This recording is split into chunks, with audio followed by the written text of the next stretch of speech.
जय गुरुजी, अनंतम अनंतम शुक्राना गुरुजी। सारी संगत परिवार को प्रेम भरा जय गुरुजी।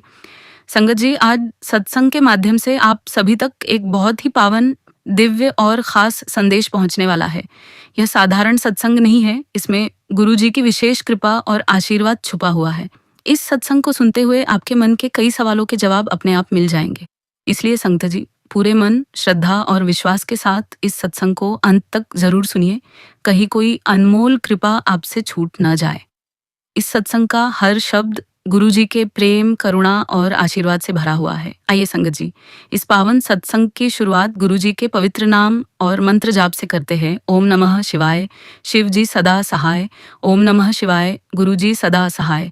यह सत्संग नरेंद्र अंकल जी का है, जिसमें वे बताते हैं कि कैसे गुरुजी श्रद्धालु की निजी नियति में हस्तक्षेप करके उन्हें उन विपदाओं से बचा लेते हैं जिनका उन्हें स्वयं ज्ञान भी नहीं होता।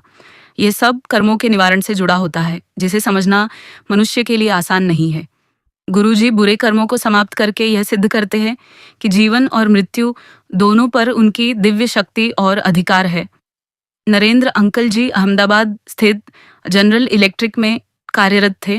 उनके परिवार में एक विचित्र समस्या उत्पन्न हो गई थी, क्योंकि उनकी पत्नी के शरीर में एक शक्तिशाली दुष्ट आत्मा का प्रभाव आ गया था। इसी दौरान उनकी माँ पटियाला में नववर्ष के अवसर पर गुरुजी से मिली और गुरुजी का एक चित्र घर लेकर आई। परिवार ने पंचकूला में गुरुजी से भेंट करने की इच्छा जताई, लेकिन यह संभव नहीं हो सका और वे मनसा देवी चले गए। शुरुआत में नरेंद्र अंकल जी महिलाओं की सरलता से हर बात पर विश्वास करने की प्रवृत्ति पर व्यंग्य करते हुए कह देते थे कि हर ईंट के पीछे 2 गुरु मिल जाएंगे। अंततः शिवरात्रि के अवसर पर चंडीगढ़ में परिवार को गुरुजी के दर्शन का सौभाग्य प्राप्त हुआ। नरेंद्र अंकल जी ने अनेक सत्संग सुने और गुरुजी को यह कहते हुए भी सुना कि जो भी श्रद्धा से उनके पास आता है वह उसके घर अवश्य जाते हैं। अगले ही दिन प्रातः लगभग 4:30 बजे यह वचन सत्य सिद्ध हुआ, जब उनके शयन कक्ष का द्वार खुला और नरेंद्र अंकल जी ने गुरुजी की छाया का अनुभव किया। गुरुजी ने अपने घर आने के प्रमाण भी छोड़े। घर की सफाई करते समय दंपति को कुछ स्वर्ण जैसे अतिमहीन तार मिले, जिनके बारे में उन्हें कुछ पता नहीं था, लेकिन लगभग ये 20 दिनों तक वे घर में ऐसे तार उठाते रहे। बाद में उन्हें समझ आया कि ये वही तार थे जो गुरुजी के वस्त्रों में लगे सजावटी बेल बूटों में प्रयोग होते हैं। नरेंद्र अंकल जी ने गुरुजी से मिलने का निश्चय किया और एक शनिवार को उनसे मिलने चंडीगढ़ गए। उन्होंने गुरुजी को अपनी पत्नी की समस्या बताई, तो गुरुजी ने केवल इतना कहा कि उन्हें आशीर्वाद मिल गया है।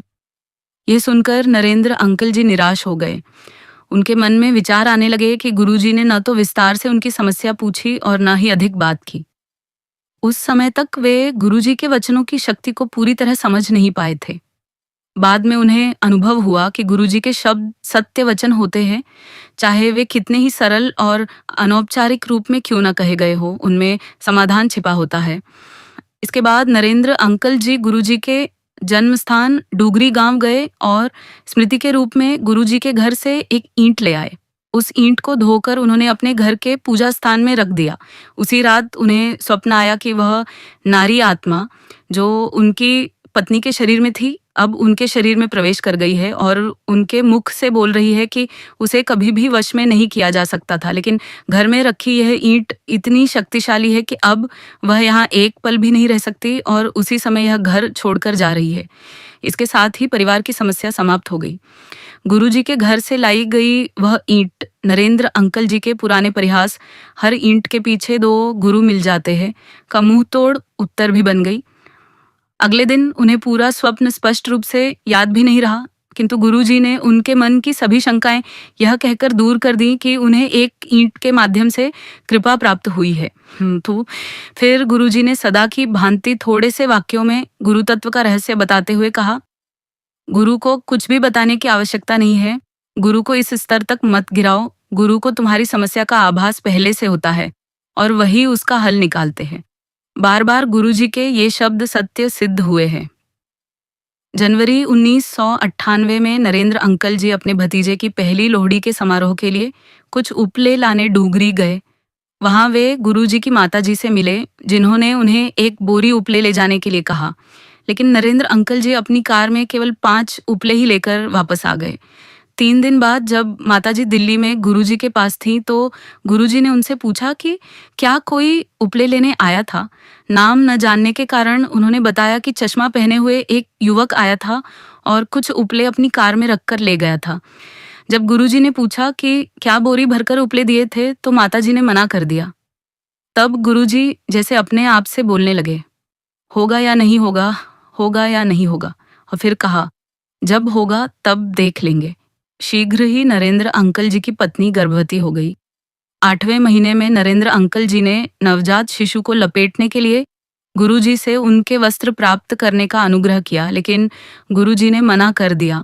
शल्य क्रिया द्वारा उनकी पत्नी ने एक कन्या को जन्म दिया, पर जन्म के दिन ही उसके फेफड़ों में गंभीर संक्रमण हो गया।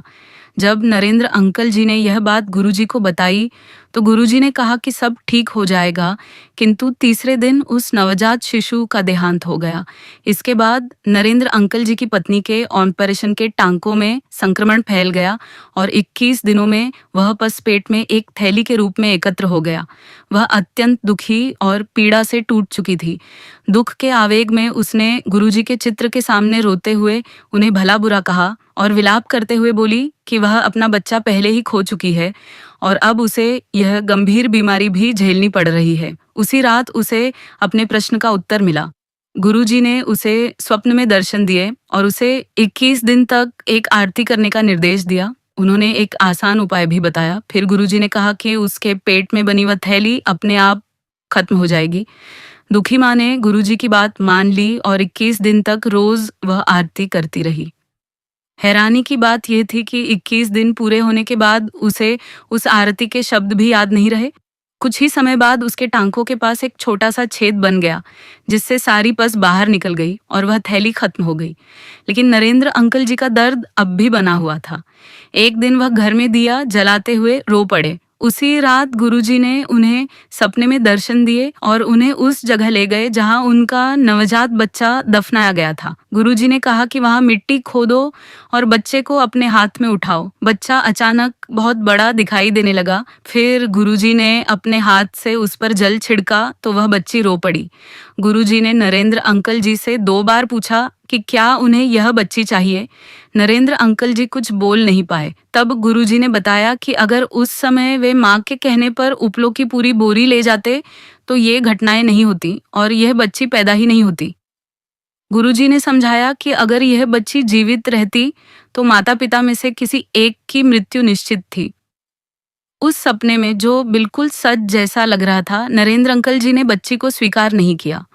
तब गुरुजी ने उस बच्ची को मुक्ति दे दी। नरेंद्र अंकल जी ने देखा कि बच्ची के शरीर से एक रोशनी निकली और गुरुजी के चरणों में समा गई। गुरुजी ने कहा कि उसे ऐसी मुक्ति मिली है जो बड़े बड़े तपस्वियों को भी हजारों साल की तपस्या के बाद मिलती है। उस स्थान पर एक आत्मा को मुक्ति मिली और उनके पुत्र को लंबी आयु का वरदान मिला। नरेंद्र अंकल जी का बेटा अक्षय एक बहुत ही खास बच्चा था। 3 साल की उम्र तक उसके शरीर से गुरुजी की खुशबू आती थी। एक दिन नरेंद्र अंकल जी ने उसकी जन्म कुंडली एक ज्योतिषी को दिखाई तो उसने कहा कि उसकी उम्र सिर्फ 8 साल तक की है। यह सुनकर माँ बहुत दुखी हो गई और उसने नरेंद्र अंकल जी से गुरुजी से प्रार्थना करने को कहा। दिसंबर 2001 में गुरुजी जालंधर में थे। नरेंद्र अंकल जी वहां गए और गुरुजी को ज्योतिषी की बात बताई। गुरुजी ने बस इतना कहा कि ज्योतिषी लोगों को गलत रास्ते पर ले जाते हैं। कुछ दिनों बाद जालंधर में एक भक्त ने कार्यक्रम रखा। गुरुजी ने नरेंद्र अंकल जी को बुलाया। पहले उन्होंने मना किया क्योंकि चंडीगढ़ में उनका अधिवेशन था, लेकिन गुरुजी के कहने पर वे रात 10 बजे चंडीगढ़ से जालंधर पहुंच गए। उस समय गुरुजी प्रसाद बांट रहे थे। उन्होंने नरेंद्र अंकल जी को भी प्रसाद दिया। फिर नरेंद्र अंकल जी ने लंगर किया और गुरुजी के साथ हॉल में बैठ गए। गुरुजी ने दोबारा प्रसाद दिया और देते हुए कहा कि उन्होंने उसके बेटे की उम्र बढ़ा दी है। नरेंद्र अंकल जी को गुरुजी के ये शब्द आज भी याद है। यह काम सिर्फ भगवान ही कर सकता है और वही उनके सामने थे। जब अक्षय के स्कूल जाने का समय आया तो उसके माता पिता ने 3 जगह दाखिले के फॉर्म भरे। 2 जगह बहुत ज़्यादा फीस मांग रहे थे, इसलिए उन स्कूलों के बारे में सोचना ही छोड़ना पड़ा। एक बार गुरुजी ने स्वप्न में आकर अक्षय के माता-पिता को कहा कि बच्चे की जेब में उनका चित्र रख देना, उसी से उसका स्कूल में प्रवेश हो जाएगा। जब तीसरे स्कूल में इंटरव्यू का दिन आया, तो माता-पिता मन से तैयार नहीं थे कि बच्चे की जेब में गुरुजी का चित्र रखें, लेकिन फिर भी उन्होंने एक छोटा-सा चित्र उसकी जेब में रख दिया। उसके पिता बहुत चिंतित थे, क्योंकि 5000 बच्चों में से सिर्फ 250 बच्चों का ही चयन होना था। जब रिजल्ट आया तो सब हैरान रह गए। लिस्ट में अक्षय का नाम 5वें नंबर पर था और किसी तरह का कोई अतिरिक्त पैसा भी नहीं देना पड़ा। जनवरी 1998 में 3 साधु नरेंद्र अंकल जी के घर आए। उनमें से एक ने भविष्यवाणी करते हुए नरेंद्र अंकल जी की माँ से कहा कि उनके बड़े बेटे की उम्र तो अब तक खत्म हो जानी चाहिए थी। ये सुनकर माँ घबरा गईं और नरेंद्र अंकल जी की पत्नी को बुलाया। साधु ने कहा कि उनकी उम्र उन महापुरुषों की कृपा से बढ़ी है जिन पर वे विश्वास रखते हैं। फिर उस घुमक्कड़ ज्योतिषी ने कहा कि 30 जनवरी को नरेंद्र अंकल जी की मृत्यु हो जाएगी और अगर उन्हें कपड़े दिए जाए तो वह इस संकट को टाल सकता है। ये सुनकर नरेंद्र अंकल जी की पत्नी बहुत डर गई और तुरंत उन्हें गुरुजी के पास भेज दिया, क्योंकि तारीख बहुत पास थी। 30 जनवरी को नरेंद्र अंकल जी गुरुजी के साथ ही थे। उसी रात नरेंद्र अंकल जी की पत्नी ने सपना देखा कि गुरुजी और माँ काली साथ खड़े हैं और गुरुजी माँ काली से दंपति को आशीर्वाद देने को कह रहे हैं। माँ काली के हाथ में एक चांदी की छड़ थी। उन्होंने दंपति को हाथ आगे बढ़ाने को कहा। नरेंद्र अंकल जी ने हाथ आगे बढ़ाया तो माँ काली ने छड़ से उनके हाथ पर वार किया। पत्नी डर गई और हाथ आगे नहीं बढ़ाया। गुरुजी ने बताया कि उस छड़ के वार से नरेंद्र अंकल जी के बुरे कर्म नष्ट हो गए हैं और यह कोई कल्पना नहीं बल्कि वास्तविक दृश्य था। तभी उसकी नींद खुल गई। उसने देखा कि पूजा स्थान में रखे गुरुजी के चित्र के लाल कपड़े कुछ देर के लिए काले हो गए थे और लगभग 5 मिनट बाद फिर से लाल हो गए। लुधियाना में उनके पैतृक घर के दरवाजे पर 2 हाथों के निशान बने हुए थे। नरेंद्र अंकल जी की पत्नी को कुछ अनहोनी का अंदेशा हुआ और उसने अपनी सास को दर्शन के लिए नैना देवी मंदिर भेज दिया। उनके जाने के बाद वह घर की सफाई करने लगी और उन निशानों को मिटाने की कोशिश करने लगी। जैसे जैसे वह उन्हें मिटाती गई, उसके हाथ में तेज दर्द और सूजन होने लगी। रात तक उसका हाथ बहुत दर्द करने लगा और कुछ ही दिनों में बाएं हाथ में लकवे जैसे लक्षण आ गए। डॉक्टरों ने दवाइयां दी और व्यायाम बताए।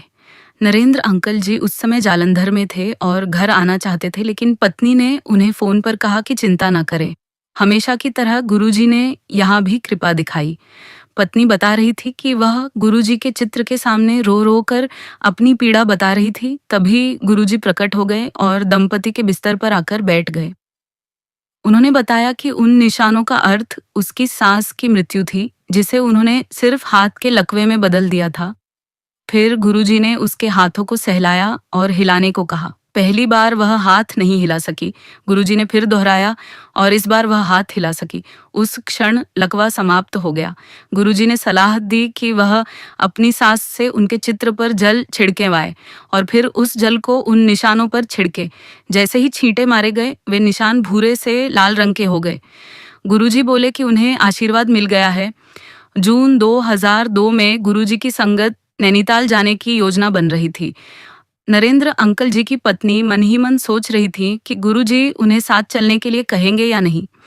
नरेंद्र अंकल जी ने कहा कि वे न तो पुराने अनुयायी हैं और न ही धनवान, इसलिए शायद गुरुजी उन्हें नहीं बुलाएंगे। लेकिन जल्दी ही पता चल गया कि उनकी सोच कितनी गलत थी। गुरुजी की संगत में कोई भेदभाव नहीं होता। उनके सामने सब समान होते हैं। वे दाता हैं और बाकी सब केवल याचक। 2-3 दिन के भीतर ही गुरुजी ने नरेंद्र अंकल जी को दिल्ली बुलाया। दिल्ली पहुंचकर लंगर के बाद गुरुजी ने उन्हें नैनीताल आने का निमंत्रण दिया। घर लौटकर नरेंद्र अंकल जी ने पत्नी से कहा कि शायद गुरुजी ने सिर्फ औपचारिकता में बुलाया होगा। लेकिन यात्रा से 3 दिन पहले गुरुजी ने फिर बुलाया और साथ में ऊनी कपड़े लाने को भी कहा। तब नरेंद्र अंकल जी के सारे भ्रम दूर हो गए। वह कहते हैं कि गुरुजी को आपके जीवन की हर बात का ज्ञान होता है। आप क्या करते हैं और क्या सोचते हैं, सब उन्हें पता होता है। नैनीताल में गुरुजी ने नरेंद्र अंकल जी से कहा कि वे डिप्लोमा या डिग्री का कोर्स करें। नरेंद्र अंकल जी ने कहा कि इतने सालों बाद पढ़ाई करना बहुत मुश्किल होगा, लेकिन गुरुजी ने उन्हें यह करने का आदेश दिया। नरेंद्र अंकल जी ने डिप्लोमा शुरू किया। परीक्षा के समय उन्हें डर लगता था कि वे पूरा कर पाएंगे या नहीं, तो उन्होंने गुरुजी से मदद मांगी। गुरु कृपा से उन्होंने यह कोर्स 2 साल में पूरा कर लिया और गुरुजी को बताने गए। गुरुजी ने कहा कि इसमें बताने वाली क्या बात है, परीक्षा तो तुमने खुद दी थी और पास भी तुम ही हुए थे। बाद में गुरुजी की कृपा से नरेंद्र अंकल जी ने MBA भी कर लिया। गुरुजी सबको अपना सहारा देते हैं। उन्हें किसी के बीते हुए जीवन से फर्क नहीं पड़ता। ना उन्हें यह देखना होता है कि कौन अच्छा है और कौन बुरा, कौन अमीर है और कौन गरीब। गुरुजी की नज़र में सब बराबर होते हैं। उनकी छाया में परिवार, मित्र, रिश्तेदार सभी उनकी कृपा के पात्र बनते हैं। लेकिन गुरु के साथ जुड़ने के लिए इंसान को अपना अहंकार छोड़कर पूरी तरह समर्पण करना पड़ता है। जब भक्त समर्पण कर देता है, तब गुरुजी उसके जीवन का रास्ता आसान कर देते हैं और उसके बुरे कर्मों को जैसे उचित समझते हैं, वैसे निष्फल कर देते हैं।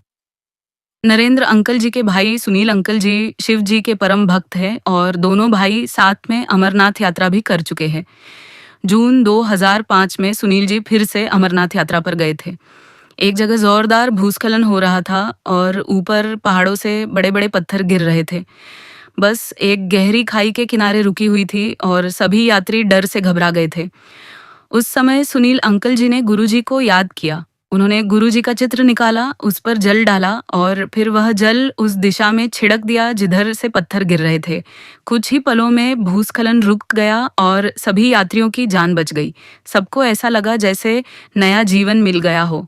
इसके बाद जब सुनील अंकल जी दिल्ली जाकर गुरुजी के दर्शन करने पहुंचे, तो गुरुजी ने उन्हें संगत को यह अनुभव सुनाने के लिए कहा।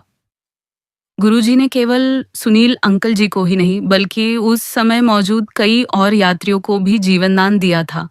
ये पहली बार नहीं था जब गुरुजी ने सुनील अंकल जी की जान बचाई थी। वर्ष 2000 में सुनील अंकल जी का अपेंडिक्स का ऑपरेशन हुआ था, लेकिन उसके बाद उन्हें पेशाब नहीं हो रहा था। हालत बहुत गंभीर थी और पेट में तेज दर्द हो रहा था जो सहा नहीं जा रहा था। डॉक्टरों ने कहा कि यह समस्या मानसिक तनाव की वजह से है और दवाइयां दी, लेकिन कोई फायदा नहीं हुआ। जब सुनील अंकल जी चंडीगढ़ में गुरुजी के पास गए, तो गुरुजी ने उन्हें 17 गिलास चाय पिलाई और 2 बार लंगर कराया। जब सुनील अंकल जी जाने लगे, तो गुरुजी ने एक और कप चाय पीने को कहा। इतना तरल पीने के बाद सुनील अंकल जी और नहीं पी पा रहे थे। तब गुरुजी ने कहा कि यह चाय मेरे सामने ही पी लो। गुरुजी ने कहा कि अब सब ठीक हो जाएगा। जैसे ही बाहर निकले, सुनील जी को करीब 10 मिनट तक पेशाब हुआ और उसी दिन से उनकी वह परेशानी हमेशा के लिए खत्म हो गई। गुरुजी की दी हुई अभिमंत्रित चाय ने वह कर दिखाया जो डॉक्टरों की दवाइयां भी नहीं कर पाई। इसी तरह 1997 में एक रिश्तेदार की बेटी मधु बहुत बीमार हो गई थी। उसकी नसों में कमजोरी थी और पेट का पैरालिसिस भी हो गया था। वह गुरुजी की भक्त थी, इसलिए इलाज शुरू कराने से पहले गुरुजी के दर्शन करना चाहती थी। उसे चंडीगढ़ लाया गया और बाहर एक खिड़की के पास बैठाया गया, जहां से वह गुरुजी को देख सके। मधु रोते हुए प्रसाद की प्रार्थना कर रही थी। गुरुजी ने उसकी श्रद्धा की परीक्षा लेने के लिए सबसे आखिर में उसे प्रसाद दिया और पटियाला के राजेंद्र अस्पताल में भर्ती कराने को कहा। वहां 2 हफ्ते रहने के बाद उसकी हालत सुधरने लगी। अस्पताल से निकलने के बाद वह फिर गुरुजी के दर्शन के लिए आई। उसके शरीर में लगी बोतल भी गुरुजी ने निकलवा दी, जिसे देखकर डॉक्टर हैरान रह गए, क्योंकि बाकी मरीजों को कोई फायदा नहीं हुआ था। लेकिन मधु 3 हफ्ते के इलाज के बाद पूरी तरह ठीक हो गई थी। सद्गुरु के दर्शन ने पुनः दिव्य चिकित्सा का कार्य किया था। जय गुरुजी, शुक्राना गुरुजी, संगत जी। इस प्रकार गुरुजी ने अंकल जी को, उनके भाई अंकल को और उनके पूरे परिवार को बहुत ही ब्लेस किया। संगत जी, अंकल जी आगे अपना सत्संग शेयर करते हुए, अपना एक और सत्संग सुनाते हुए कहते हैं कि गुरुजी की कृपा एक और रिश्तेदार पर भी देखने को मिली। जब गुरुजी चंडीगढ़ में रहते थे और लंगर मलेर कोटला से आता था, कुछ परिवारों को लंगर बनाने की सेवा दी गई थी। नरेंद्र अंकल की मामी भी गुरुजी के लिए कुछ चपातियां बनाकर भेजना चाहती थी। यह इच्छा मन में आने के अगले ही दिन एक भिखारी उनके घर आया और उनसे खाना मांगा, लेकिन उन्होंने मना कर दिया। भिखारी ने कहा कि कल रात तो आप लंगर की बात कर रही थी, आज चाय भी नहीं दे सकती। तब भी उन्हें बात समझ नहीं आई। फिर भी वह उसके लिए चाय और 2 लड्डू ले आई। भिखारी ने उनसे कहा कि जो मांगना हो मांग लो। वह बोली कि उनके पास गुरुजी का दिया हुआ सब कुछ है। ये सुनकर भिखारी ने कहा, कल्याण होगा। मामी जी उसे शांति से खाना देकर अंदर चली गई। थोड़ी देर बाद देखा तो भिखारी गायब था और गिलास वहीं रखा था। आमतौर पर भिखारी बिना पैसे लिए नहीं जाते। तब उन्हें महसूस हुआ कि शायद गुरुजी ही उस रूप में आए थे। जनवरी 2004 में गुरुजी के पिताजी की हालत खराब हो गई और उनकी देखभाल के लिए नरेंद्र अंकल को उनके पास भेजा गया। उन्हें मलेरकोटला के सरकारी अस्पताल में दिखाया गया, जहां डॉक्टर गुरविंदर इलाज कर रहे थे। नरेंद्र अंकल ने डॉक्टर को गुरुजी के बारे में बताया, लेकिन उन्होंने कोई रुचि नहीं दिखाई। गुरुजी ने नरेंद्र अंकल से कहा कि डॉक्टर गुरविंदर के साथ 1 घंटे सत्संग करे, पर उन्होंने मना कर दिया। फिर गुरुजी ने कहा कि समय लेकर मिलने जाओ, लेकिन डॉक्टर ने साफ कह दिया कि वह चमत्कार और आध्यात्मिक बातों पर विश्वास नहीं करते। उनके अनुसार हर चीज का जवाब विज्ञान में है। फिर भी गुरुजी उन्हें अपने मार्ग पर लाना चाहते थे। उन्होंने नरेंद्र अंकल से कहा कि डॉक्टर को दिल्ली आने का निमंत्रण दो। डॉक्टर ने मना कर दिया, लेकिन किस्मत ऐसी बनी कि उन्हें दिल्ली में एक कार्यक्रम में आना ही पड़ा। डॉक्टर गुरविंदर 2 दिन गुरुजी की संगत में रहे। जब वापस जाने लगे तो गुरुजी ने कहा कि तुम मलेरकोटला 5 घंटे में पहुंच जाओगे, जबकि दिल्ली से वहां सामान्यतः 7-8 घंटे लगते हैं। गुरुजी के कथन अनुसार जब यात्रा में 5 घंटे ही लगे तो उनको बहुत अचंभा हुआ। एक दिन गुरुजी ने नरेंद्र अंकल से कहा कि डॉक्टर गुरविंदर से संपर्क करके उनकी बेटी की तबीयत के बारे में पूछो। जब नरेंद्र अंकल ने कारण पूछा तो गुरुजी ने बताया कि डॉक्टर की बेटी मानसिक बीमारी से पीड़ित है।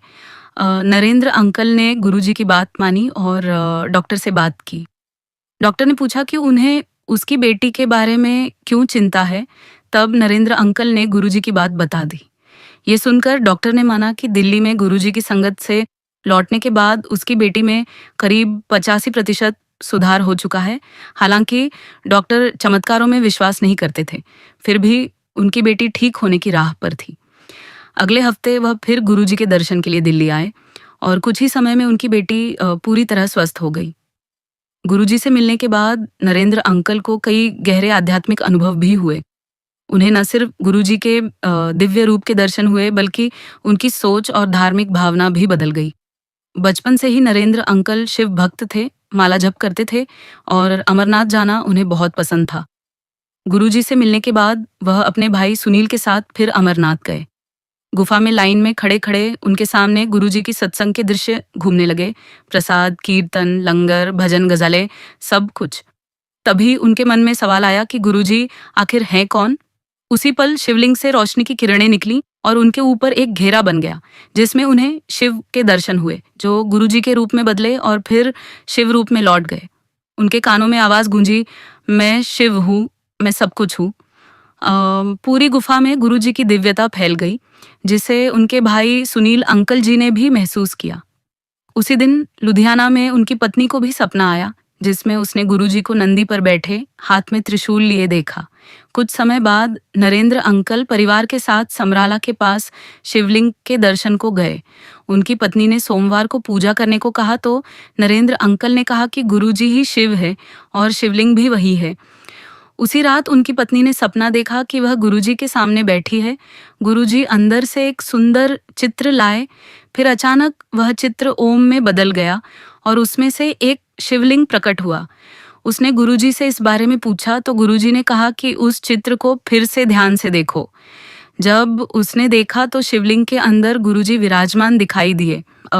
फिर भी उसे सब कुछ पूरी तरह साफ नहीं समझ आ रहा था, इसलिए उसने दोबारा सवाल किया।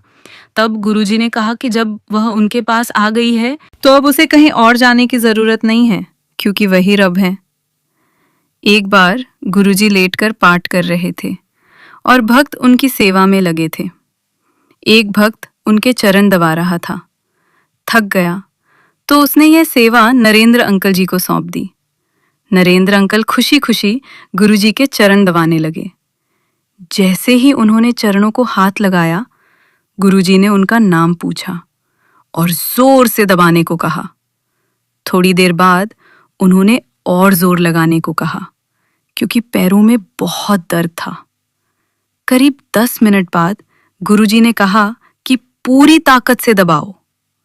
नरेंद्र अंकल ने ऐसा ही किया। तभी गुरुजी के अंगूठे से अमृत जैसा तरल बहने लगा, जैसे गाय के थन से दूध निकलता है। उनके चरणों के चारों ओर करीब 1 फुट तक जमीन गीली हो गई। गुरुजी ने कहा, अब समझो गुरु कौन है। मेरा पूरा शरीर अमृत से भरा है। जब नरेंद्र ने उनसे उनका असली रूप दिखाने की प्रार्थना की, तो गुरुजी ने विनम्रता से मना कर दिया और समझाया कि वह 14,000 वॉट के तार जैसे हैं और भक्त 0 वॉट के बल्ब जैसे। अगर सीधे संपर्क हुआ तो सहन नहीं कर पाएंगे। समय आने पर वह स्वयं दर्शन की शक्ति देंगे।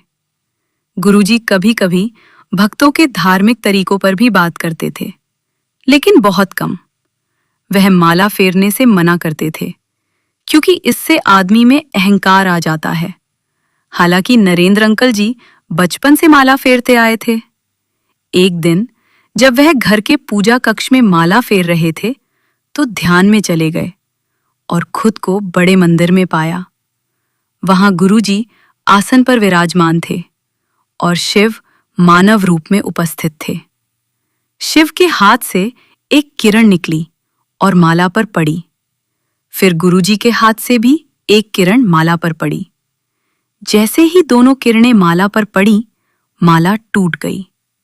उसी पल नरेंद्र अंकल जी की चेतना लौटी और उन्होंने देखा कि सच में उनकी माला टूट चुकी थी। उस दिन के बाद उन्होंने माला फेरना छोड़ दिया और गुरुजी की बात पर विश्वास किया कि भगवान को याद करने के लिए न माला चाहिए न समय। खाते पीते, चलते फिरते, काम करते हुए कभी भी प्रभु को याद किया जा सकता है और धन्यवाद दिया जा सकता है। सच में समाधि भक्त और भगवान के गहरे रिश्ते का प्रमाण है।